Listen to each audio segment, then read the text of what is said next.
Claimed national championships. Are they legit? Let's take a look here at the Voice of College Football. Please like the video. Share these videos out on social media. If you enjoy the content, guess what?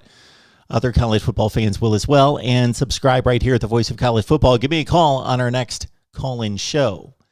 We took a look at Alabama's 18 claimed national championships. What was the final judgment? Check out the video down below in the description section. Now we take on the best winning percentage of all time, right there with Bama, Ohio State, and it's 8 claimed national championships. Let's run them down.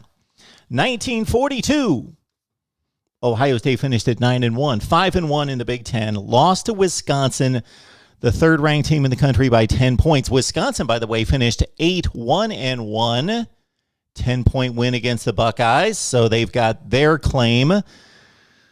Ohio State defeated number 9 Michigan at the end of the season. All right, then we've got all sorts of oddball type of teams, not to discredit or disrespect them, just not teams that are currently in the mix or disbanded shortly thereafter. If you understand what was going on during World War II, there were teams that were formed for just a few seasons, and they were pretty legit teams when it comes to the talent collected on those teams, but it's just difficult to judge based on schedule. And again, they were defunct within a few years. Hardin, Simmons, 2nd Air Force, Manhattan Beach Coast Guard, Central Michigan, Delaware, Tulsa, William and Mary all had comparable records, but all played between 6 and 12 games. Difficult to make the comparisons there. If you look at the schedules, you would have to take a deep dive into each individual schedule, but they look to be inferior schedules. Georgia is another case, though. The Bulldogs finished 11-1. They lost to Auburn. A 6-4-1 team.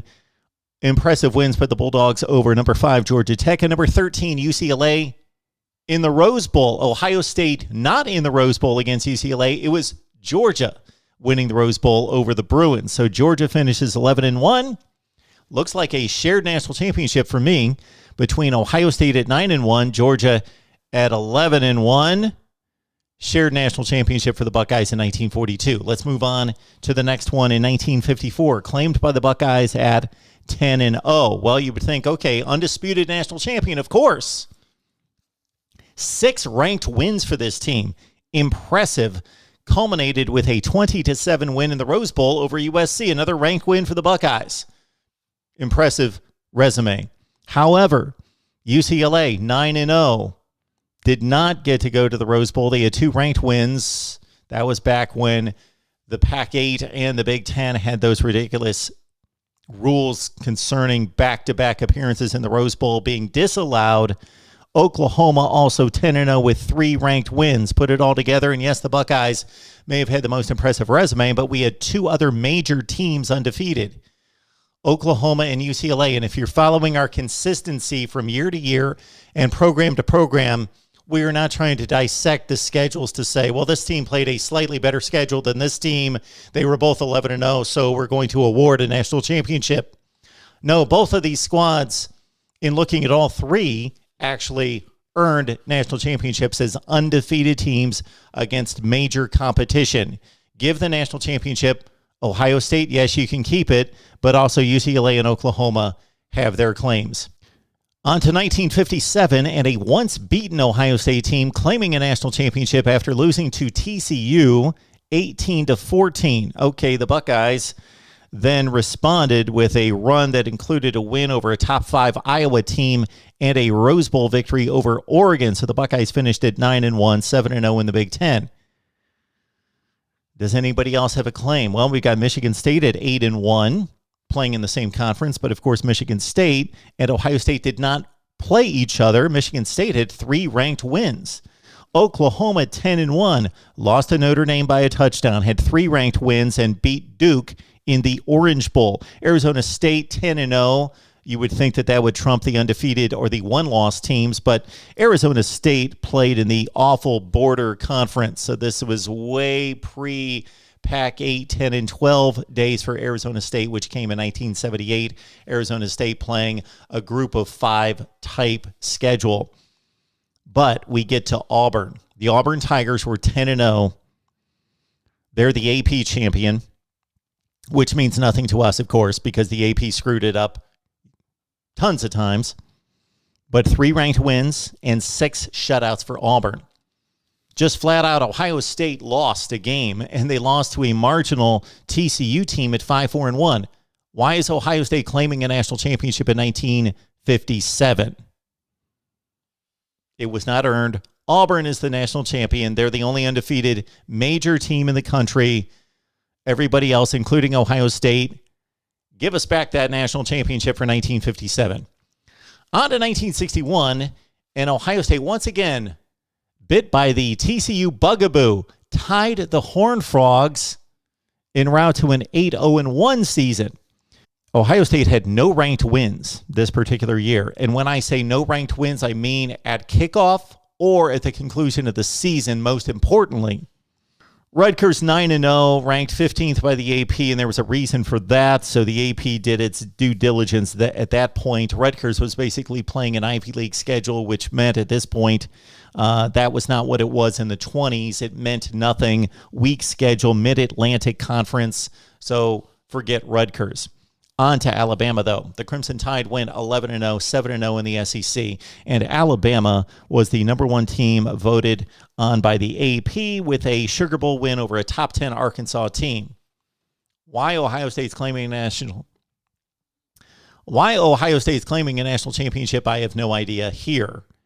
If the tie were against a top-ranked team, then we might make a concession, and you will see that in other videos concerning other situations, other years, other teams, in which if a team tied or lost an epic battle against one of the best teams in the country and had a better schedule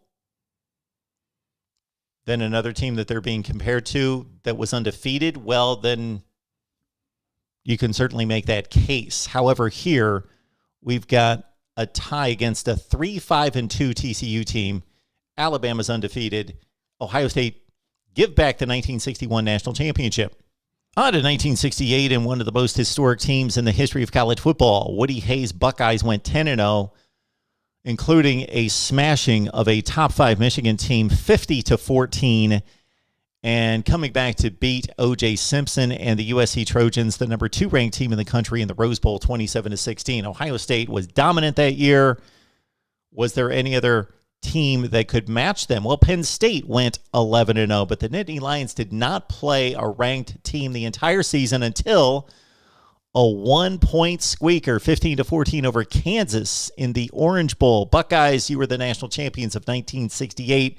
Penn State, take your claim. So back to 1970. Buckeyes finish at 9-1, lose the Rose Bowl to Stanford 27-17. Jim Plunkett, of course, the Heisman Trophy winner that year. Stanford finished at 9-3. Buckeyes beat a top 10 Michigan team en route to the Rose Bowl. Nebraska 11-0-1, tied a USC team that was 6-4-1. Had only one ranked win, number 20 Oklahoma on Nebraska's schedule. Toledo undefeated, Tangerine Bowl winner, number 12 in the AP, of course, played an inferior schedule, but we wanted to note the Rockets. Arizona State, same deal, undefeated, but out of the whack at this point, inferior schedule. All right, Texas and Notre Dame. So Texas finishes 10-1. Notre Dame finishes 10-1. Notre Dame lost to a USC team that was 6-4-1. So 1970, Nebraska was the only team in major college football to go with no losses. The tie against USC doesn't look great, but consider that USC was good enough to beat Notre Dame and third ranked at the time of the game. And Nebraska had 4 ranked wins, including LSU in the Sugar Bowl. Ohio State, your claim for a national championship in 1970, invalid. On to the 2 most recent acclaimed national championships for the Buckeyes. 2002, 2014. 02 BCS format. Ohio State, Miami, both undefeated, meet in the Fiesta Bowl in an epic game. Buckeyes finished the season at 14-0 with 5 ranked wins. A lot of squeakers, but that doesn't matter. They won the games 14-0. Very difficult schedule, and 14 games played with no bye weeks. Ohio State's the obvious national championship outright. On to 2014, our first year of the college football playoff. Of course, controversy involving a number of one-loss teams. I don't know why Oregon and Alabama are left out of the controversy. They also lost one game, just like TCU, Baylor, and Ohio State.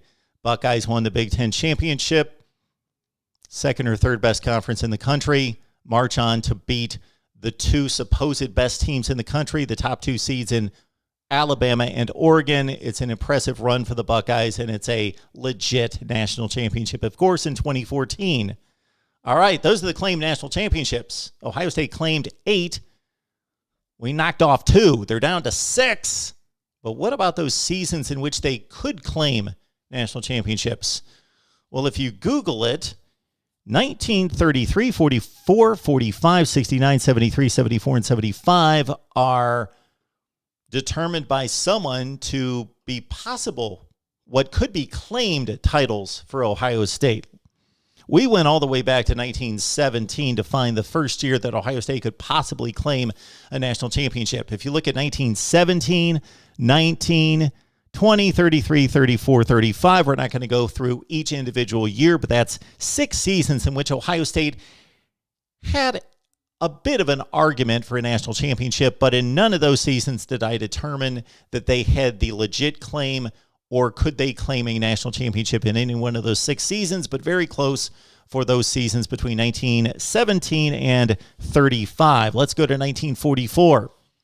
Army, recognized champion at 9-0, number 1 in the AP. Ohio State does not claim a national championship for 1944. Why not? 9-0, just like Army. They both beat 3 ranked teams. Army was much more dominant on the scoreboard, but who cares about the scoreboard? Ohio State 9-0, Army 9-0, both beat 3 ranked teams, share a national championship. Let's give one to the Buckeyes in 1944. On to 1973, and Ohio State, I could not pull the trigger on a national championship. It's not quite there, but I am putting an asterisk by what probably was the best team in the country. In 1973, the Buckeyes went 10-0-1. They tied Michigan, a top 5 team in the country, that also finished 10-0-1. So Michigan, claim your national championship as well, possibly. 10-10 tie. Ohio State goes on to the Rose Bowl, demolishes USC by 3 touchdowns. Meanwhile, Notre Dame unscathed, 11-0. So Notre Dame gets the national championship, but a 24-23 major bowl win, squeaker by the Irish, while Ohio State was dominant against one of the best teams in the country at USC. But the tie against Michigan cost Ohio State a national championship in 1973. Give it to Notre Dame. On to 1975. 1975, Mark. Ohio State lost the Rose Bowl to UCLA. They can't be the national champion. Let's take a deeper look. Ohio State 11-1 after the loss to UCLA. Oklahoma also 11-1, as was Alabama. Arizona State at 12-0, 3 years away from moving into the Pac-10 conference. All right, so the argument for the Buckeyes, despite the loss in the Rose Bowl, 3 ranked wins, including defeating a Penn State team that went to the Sugar Bowl. And, of course, beat a top-ranked Michigan team, top 5 to 10 in the country in the game. Oklahoma 11-1. Lost to a 7-5 Kansas team, 23-3. You would think, based on the College Football Playoff Committee and what they've ruled against certain teams in the playoff era, that would have eliminated Oklahoma. Losing to a Kansas team, 23-3. 5 ranked wins for Oklahoma, though. Bama 11-1, lost to Missouri by 2 touchdowns, beat Penn State in the Rose Bowl. Arizona State again, 12-0. Their 2 legit wins at the end of the year against Arizona, 12th ranked in the country, and Nebraska at number 6. Your national champion is Ohio State, Oklahoma, and Alabama. Only fair way to do it. They all went 11-1, played strong schedules, and that's the result. Just because Ohio State lost at the end against a team that they proved that they could beat by 3 touchdowns, UCLA, earlier in the season, you know what, Ohio State, you get a national championship, a shared national title for 1975. On to 1996. Florida, the recognized national champion. Makes total sense. Difficult schedule. Lost to Florida State the last day of the season. Made up for that loss, facing Florida State in the Sugar Bowl, winning, going away in the second half. Tight game for one half. Gators dominate 52-20 in the second half. Ohio State slips up against Michigan near the end of November, just like Florida did against Florida State. Ohio State goes on to win the Rose Bowl against an undefeated number 1 ranked Arizona State team. So at the end of the season, what do we have? We've got Florida with what I would say was a slightly better schedule than Ohio State. Gators had 5 ranked wins. Ohio State had 5 ranked wins as well. 3 of those teams ranked in the top 10 in the country. Notre Dame, Penn State, and Arizona State, of course. Arizona State finished 11-1 with the loss to Ohio State. Florida State had 3 ranked wins before they got bludgeoned in the Sugar Bowl to the Gators by 32 points. That's a shared national championship if I ever saw one. A ton of high-ranking teams at 11-1 that played difficult schedules. Claim your national championship. Share Ohio State in 1996. And finally, we go to 2012. This one difficult, of course, because of probation and no postseason play for Ohio State. So if you follow the letter of the law, Ohio State's eliminated based on probation. We have reviewed other cases like this concerning Auburn and other teams that were ineligible for postseason play. Considering where we stand in college football right now and what put Ohio State on probation, it's beyond a joke. It's absurd, of course. But we were at a day and time where the rules were different, the guidelines were different, and Ohio State was placed on probation. That team went 12-0. Had there been another undefeated team in college football that won a conference championship game, that won a bowl game, they certainly would have proven to be definitively the national champion. Had Notre Dame defeated Alabama in the BCS championship game, Notre Dame, national champion outright. However, we've got a situation where the national champion that's recognized, Alabama, lost a game to Texas A&M. Oregon could make a claim of sorts. They did not win their conference, but they had the same record as Alabama, 1 loss, and won a major bowl game. So, since we've got an undefeated team at Ohio State, and we've got no other undefeated teams in the country, share your national championship, Ohio State. Make a claim to it in 2012. So, Ohio State loses 2 national championships. I think we justified those. We also justified 1944, 1975, 96, and 2012. And shoot, you could make a claim for 1973, but we'll pull back on that one. So add 2 for the Buckeyes. It's a gain of 4. It's a loss of 2. The net is 2 for Ohio State in national championships. We will continue on this series. Let me know if you've got a request of a team you would like to see me review, and we will knock it out right here at the Voice of College Football.